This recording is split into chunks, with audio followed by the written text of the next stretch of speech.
Hello everyone, welcome back to our channel. చిన్నపిల్లలకు అంగన్వాడీ స్కూల్లో బాలామృతం అనే పిండి ఇస్తారు కదా. ఈ పిండి చిన్నపిల్లలకి బలం కోసం ఇస్తారు.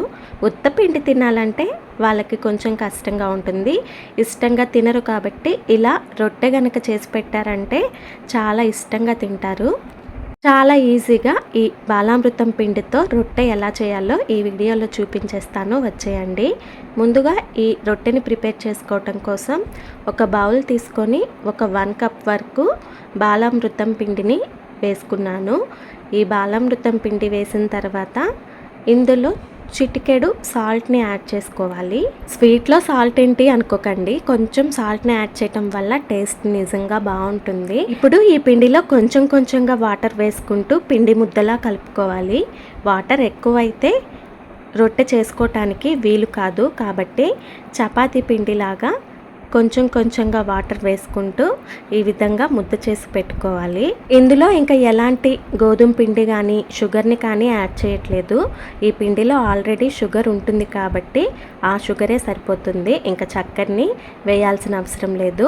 పిండి నీట్గా కలుపుకున్న తర్వాత పైన కొంచెం ఆయిల్ని అప్లై చేసేసి చిన్న చిన్న బాల్స్లా చేసుకోవాలి. నేనైతే చిన్న చిన్న రొట్టెలు చేస్తున్నా కాబట్టి ఈ సైజులో పిండిని తీసుకుంటున్నాను. నేను తీసుకున్న 1 కప్ పిండికి ఇలా 5 చిన్న చిన్న బాల్స్లా చేసి పెట్టేశాను.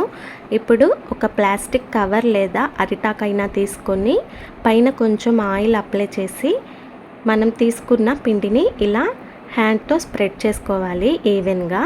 సైడ్స్న ఇలా క్రాక్స్ వస్తాయి, ఆ క్రాక్స్ని కూడా క్లోజ్ చేసేస్తూ ఇలా ఈవెన్గా చపాతీలాగా చేసుకోవాలి. మరీ గట్టిగా స్ప్రెడ్ చేసామంటే విరిగిపోయే ఛాన్స్ ఉంటుంది రొట్టె, కాబట్టి ఇలా నెమ్మదిగా చేత్తో తట్టుతూ ఈవెన్గా ఇలా చేసుకోవాలి. ఇప్పుడు స్టవ్ ఆన్ చేసి కొంచెం నెయ్యిని కానీ ఆయిల్ని కానీ అప్లై చేసి తర్వాత రొట్టెని వేసి కాల్చుకోవాలి. నేను ఇక్కడ రుచి కోసం నెయ్యిని యూస్ చేస్తున్నాను, నెయ్యి లేనట్టయితే ఆయిల్ తోటైనా కాల్చుకోవచ్చు. ఇలా రొట్టెని వేసిన తర్వాత అంచుల వెంబడి కూడా నెయ్యిని వేసుకుంటూ బాగా 2 వైపులా కాల్చుకోవాలి. ఒక 2 మినిట్స్ కాల్చుకుంటే సరిపోతుంది. వేసిన వెంటనే కాకుండా ఒక 2 మినిట్స్ తర్వాత ఫ్లిప్ చేసుకోవాలి, ఎందుకంటే ఈ పిండి చాలా స్మూత్గా ఉంటుంది కాబట్టి వెంటనే తిప్పేసామంటే విరిగిపోతుంది.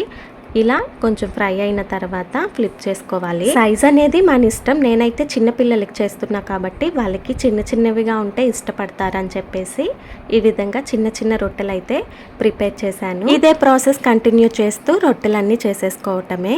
చిన్న చిన్న రొట్టెలు చేస్తున్నట్టయితే ఒకేసారి 2-3 కూడా చేసేసుకోవచ్చు, త్వరగా కూడా అయిపోతుంది. అంతేనండి, చాలా సింపుల్ ప్రాసెస్తో అప్పటికప్పుడు ఏమైనా తినాలనిపిస్తే ఇలా ఈవినింగ్ స్నాక్గా ట్రై చేసేయచ్చు. వీడియో నచ్చితే లైక్ చేసి ఛానల్ని ఫాలో చేసేయండి. Thanks for watching. నెక్స్ట్ వీడియోతో మళ్ళీ కలుద్దాం. అప్పటి వరకు బాయ్ బాయ్.